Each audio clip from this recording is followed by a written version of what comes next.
Hello friends, welcome to the new episode of my channel. আমি Prince. তো এখন কথা বলো টেক্কার ফাইনাল পোস্টার নিয়ে। তো টেক্কার প্রত্যেক দিন একটা একটা করে পোস্টার এসেছিল। তো আজকে আমরা যে পোস্টারটার অপেক্ষায় ছিলাম, অর্থাৎ ফাইনাল পোস্টার, সেই পোস্টারটা ফাইনালি চলে এসছে।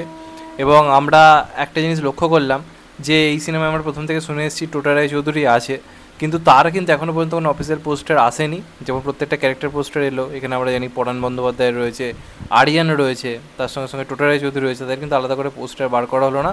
এই পোস্টারটার মাধ্যমে একটা কিন্তু ফাইনাল পোস্টার কিন্তু শেষ পর্যন্ত আনা হলো। এবার এই পোস্টারটা কেমন হয়েছে সেই কথা যদি ফার্স্টে আমাকে বলে নিতে হয়, তার সঙ্গে সঙ্গে আমি আরও কিছু ব্যাপার নিয়ে কথা বলবো। প্রথমে পোস্টারটা কেমন লাগছে সেটা যদি বলি, তাহলে আমার মনে হয় কালকেই এই পোস্টারটা এর সব থেকে ভালো হতো। দেখো, কালকের পোস্টারটাও ভালো ছিল, আমি কেন ভালো ছিল সেটা নিয়ে আলোচনা করেছি, কিন্তু একটা সিনেমার হাইপ বাড়াতে গেলে ঠিক যে ধরনের পোস্টার লাগে, এটা হচ্ছে ঠিক সেই ধরনের একটা পোস্টার। এবার এই পোস্টারের মধ্যে একটা জিনিসই আমরা ইউনিক দেখতে পাচ্ছি, সেটা হচ্ছে এখানে দেবদার হাতে বন্দুক এবং নিচেই মেয়েটা রয়েছে। মেয়েটার ফার্স্ট লুক এই পোস্টারটার মাধ্যমে দেখা যাচ্ছে, এবং এটা থেকে আমরা একটা জিনিস বুঝতে পারছি পোস্টারটার মাধ্যমে যে এই মেয়েটাকে মানে রীতিমতো দেবদা হচ্ছে কিডন্যাপ করবে, তার চাকরি ফিরে পাওয়ার জন্য, কোনো একটা কারণের জন্য তার চাকরিটা চলে যাবে বা কিছু একটা প্রবলেম হবে নানা রকম জিনিস নিয়ে, সেটারই এগেনস্ট হচ্ছে দেবদার লড়াই। এবার হয়তো গল্পে কোনো মানে কোনো অন্য প্লটও থাকতে পারে, যেটা আমরা দেখতে পাবো গল্পে, হয়তো টার্ন অ্যান্ড টুইস্টও থাকছে। এবার এই পোস্টারটা ভালো হয়েছে, অস্বীকার করে লাভ নেই, দেবদাকে খুবই ভালো দেখতে লাগছে, এবং তার সঙ্গে সঙ্গে মেয়েটাকে নিয়ে যে বন্ধুটা নিয়ে দাঁড়িয়ে রয়েছে সেটা বেশ ইন্টারেস্টিং লাগছে। কিন্তু পোস্টারটা কিন্তু খুব ইউনিক পোস্টার কিন্তু সত্যি কথা বলতে গেলে হয়নি। কারণ দেখো, কালকে যে পোস্টার এসেছিলো সেখানে আমরা দেবদার লুক অলরেডি দেখেছি, বা তার আগেও দেখে নিয়েছিলাম। ওখানেও দেবদার যে ড্রেসটা পরে রয়েছে, কেন একই ড্রেস। তো এটার মাধ্যমে একটা জিনিস বোঝা যাচ্ছে দেবদার পুরো সিনেমা এটাই ড্রেস থাকতে চলেছে, কারণ এটা আমরা জানি 1 কি 2 দিনের গল্প হবে, যে কারণে ড্রেসিংয়ের ক্ষেত্রে কোনো প্রবলেম হয়নি। একটা ড্রেস পরেই পুরো দেবদার মানে পুরো শ্যুটিংটা আর কি করেছে, এটা বোঝাই যাচ্ছে। তো এই কারণে কি হচ্ছে কি, পোস্টারগুলো যখন আসছে একটা ইউনিক ব্যাপার কাজ করছে না। একটা আপনারা এই যে দেখুন, ধর এই যে খাদানের যে পোস্টার আসছে, এক একটা দেবের এক এক রকম লুক আমরা দেখতে পাই, যে কারণে কী হচ্ছে, খাদানের পোস্টারের একটা হিউজ হাইপ ক্রিয়েট হচ্ছে সোশ্যাল মিডিয়াতে। এবার টেক্কার পোস্টারগুলো এসছে ভালো কথা, রুক্মিণীরও প্রথম লুক অনেক আগেই খবরের কাগজে দিয়ে দেওয়া হয়েছিল, দেবদারও মানে ইউনিক লুকটা আমরা অনেক আগেই খবরের কাগজে দিয়ে দিয়েছিলাম, মানে দেখে নিয়েছিলাম। সেখান থেকে এই পোস্টারগুলো কিন্তু কোনো ইউনিক লুক আমরা দেখতে পাইনি, যেটা দেখে মনে হবে যে হ্যাঁ ভাই চলো ছিটকে গেলাম বা দারুণ লাগলো। সেই তুলনায় আমি কালকের পোস্টারটাকে ইউনিক বলবো, কারণ দেবদারাতে বন্দুক নয়, আমরা একটা মব দেখেছিলাম। তো সেখানে দাঁড়িয়ে আজকের পোস্টারটা খারাপ পোস্টার আমি বলছি না, কিন্তু এটা হাইপ ক্রিয়েট করার জন্য যেরকম পোস্টার দরকার সেটা কিন্তু না, তবে প্রপারলি পোস্টারটার মধ্যে তাও একটা ভাইবস দিচ্ছে।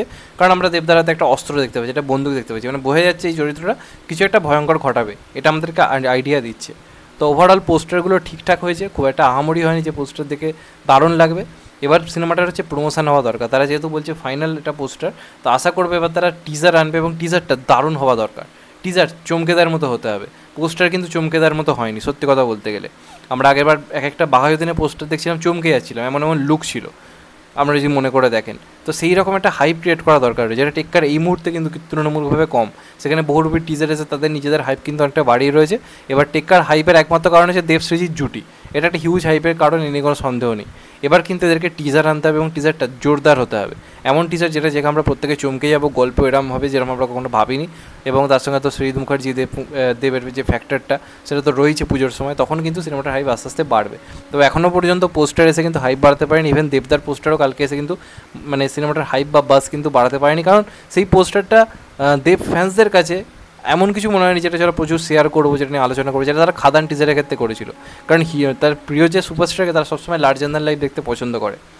যেমন আমরা দেখুন কবির সিনেমাটা খুব যে লার্জার দ্যান লাইফ করে তো বানানো নয়, সাধারণভাবেই বানানো, কিন্তু তার পোস্টারগুলো এমন ছিল প্রচুর পরিমাণে শেয়ার হচ্ছিলো, একটা বাস ক্রিয়েট করছিল।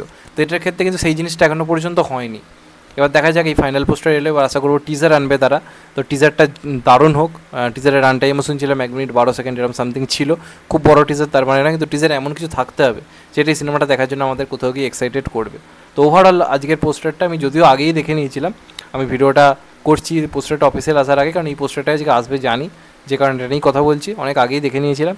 তো ওভারঅল পোস্টারটা ঠিকঠাক লেগেছে, দেবদার এক্সপ্রেশনটা এখানে বেশ ভালো লাগছে, তবে ইউনিক কিছু লাগছে না, কারণ আগের দিনে পোস্টারও দেবদার যে আমরা এক্সপ্রেশন দেখেছিলাম ওইটা হাতে নিয়ে, আজকেও কিন্তু সেই একই রকম একটা এক্সপ্রেশন আমরা দেখতে পাচ্ছি।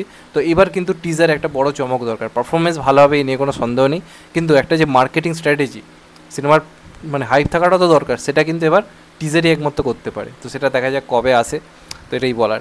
যাই হোক, চ্যানেলটা নতুন হলে চ্যানেলটাকে সাবস্ক্রাইব করে দিও and get the bell icon. ভালো থেকো সবাই, টেক কেয়ার, নমস্কার, আবার দেখা হবে। এখন তো বাই, সবাই ভালো থেকো, সুস্থ থেকো, টেক কেয়ার, নমস্কার, আবার দেখা হবে, ভালো থেকো সবাই।